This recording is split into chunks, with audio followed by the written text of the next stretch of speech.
Zatim, kaže, Evropska unija ispada iz igre, velika trojka rešava Kosovo, pozivom da se uključe u dijalog, Srbija računa na Rusiju i Kinu, Trump apeluje na Tačija da se postigne sporazum sa Beogradom, Patrijant Irinej kaže o potezima Prištine, podrška Vučiću da zaštiti Srbe, jer se kao lav bori, pogledajte prethodne izjave Patrijarha.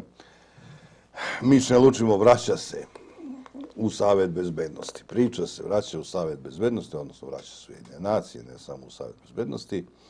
Izvlači se opet od Evropske unije, to je naš veliki trijumf. Rekao sam da će iz ovog minusa koji Srbija koju je napravila, čak i na ovom zasedanju poslednjeg Saveta bezbednosti preksinoć, da će i na tom minusu Vučić probati napravi plus. I evo, pokušao od jutro spinuje. Stvar je jednostavna. Povratak pitanja Kosova u Ujedinjene nacije danas nije dobar za Srbiju. Konstelacija stvari je tako.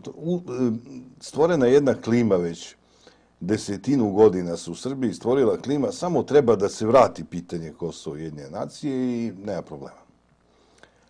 Juče rekoh, Ujedinjene nacije su pre svega instrument Amerike, pa onda nekoliko mesta nema nikoga i onda se tu pojavljaju neke druge sile. Prosto, tako je podešen sistem. Ujedinjene nacije nama nikad nisu bile nešto naročito sklone i povratak problema Ujedinjene nacije ne znači ništa za nas. Ne znači da odušenje ovo. Budućnost je trasirana. Carinski prelazi su već pomereni do Vranja. Tu više uopšte nema šta se raspravlja. Trump već kaže, šalje pismo Vučiću i Tačiju. Znači, gotovo, priča je završena. Ostaje samo pitanje ukusa, pitanje tajminga, kako će se priča saopštiti. I samo se još o tome radi. A Patrijarh podršku Vučiću da zaštiti Srbe. Pazite sad jednu stvar. Kako zaštititi? Patrijarh uopšte, dakle, više ne razmišlja o teritoriji. Patrijarh više uopšte ne razmišlja o Kosovu. Kako zaštititi Srbe? To je ono što muči Patrijarha. Znači, mi smo se sa teritorijom već rastali. I to je jasno. I tu kad kaže Vučić šta mi to imamo na Kosovu, pa ga onda patrioti turiraju kao imamo mi na Kosovu narod, crkve naše starostavne i tako dalje, moram da kažem da je Vučić u pravu. Šta mi to imamo na Kosovu što mi možemo da odbranimo? Imamo mi na Kosovu, ali Šiptari nisu dužni da imaju naš pogled na to šta je naše. Uvek se sve vraća na onu osnovnu postavku. Ko ima vojsku, ko ima moć da zgazi nešto. To je cela priča. Srbi u duhu imaju sve srpske krajine, Kosovo, staru Srbiju, Makedoniju. Sve je to u duhu naše. Faktički, ne možemo da držimo Veliki Trnovac koji je na našoj teritoriji. I pošto Srbi vrlo rado preskaču svaki fakticitet, Srbima je najlakše da sanjaju, onda se sve to preskoči, sve to naše slavne zemlje, starostavne i tako dalje. A sad ne postoji nikak da zaštitimo stanovništvo, kaže Patrijarh, zaštitimo Srbe. Kako misliš da ih zaštitiš, Patrijarše? Kako misliš i ti, Vučić, kako mislite da ih zaštitite? Čime? Dogovorom između Tačija i Vučića će Srbi biti zaštićeni. Vidite sad o čemu se radi.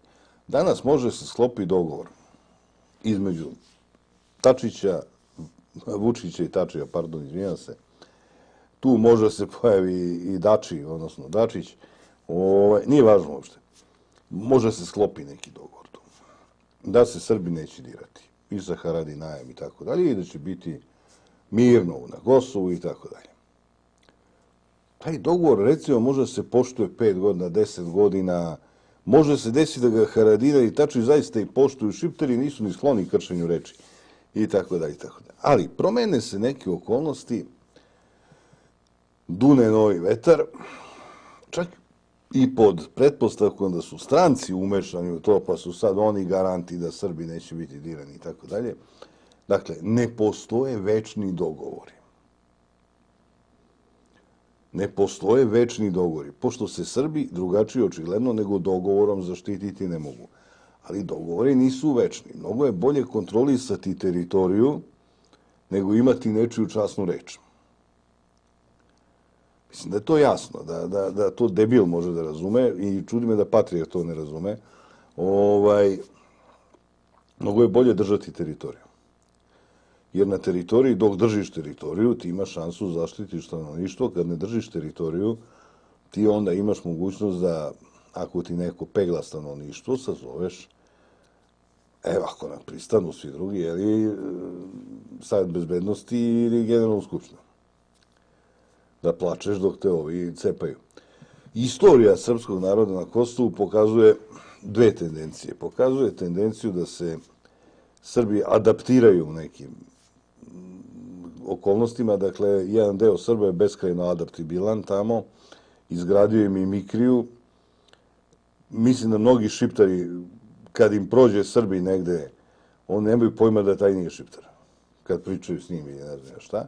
To su i oni Srbi koji pričaju srpski kao što Šiptari pričaju srpski. To je jedan mimikričan deo Srba i oni će nekako preživeti sa većim ili manjim štetama. Postoji drugi deo Srba na severu koji su jednim priličnim delom, neću reći svi, naravno da me neko sad ne bi pogrešno razumeo, a sigurno će neko pogrešno i razumeti, Srbi sa severa koji su relativno bezbedni, koji neprestano plaču kako nisu bezbedni, a u odnosu na one enklave oni su u Njujorku.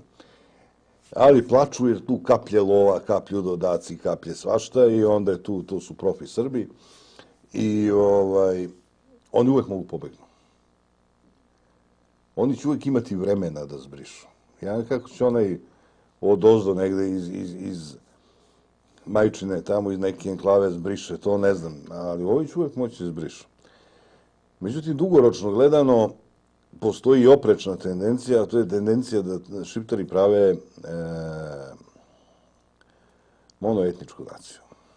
I mislim da je to njihov vekovni san. To ne znači će oni uraditi sutra to. Ali će jedan deo Šiptara slomiti. Da i oni postanu Šiptari, jedan deo Šiptara će se iseliti.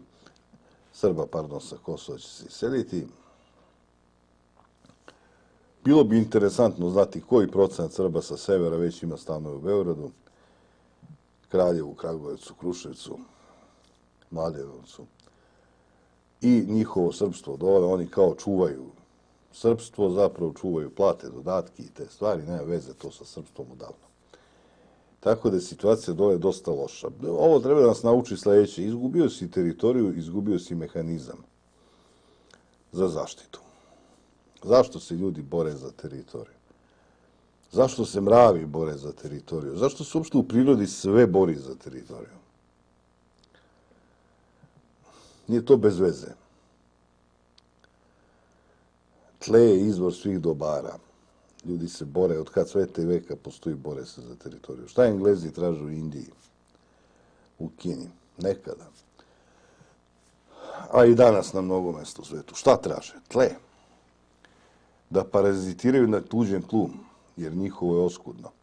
Mi se ne borimo za tle, mi se borimo za ljudska prava.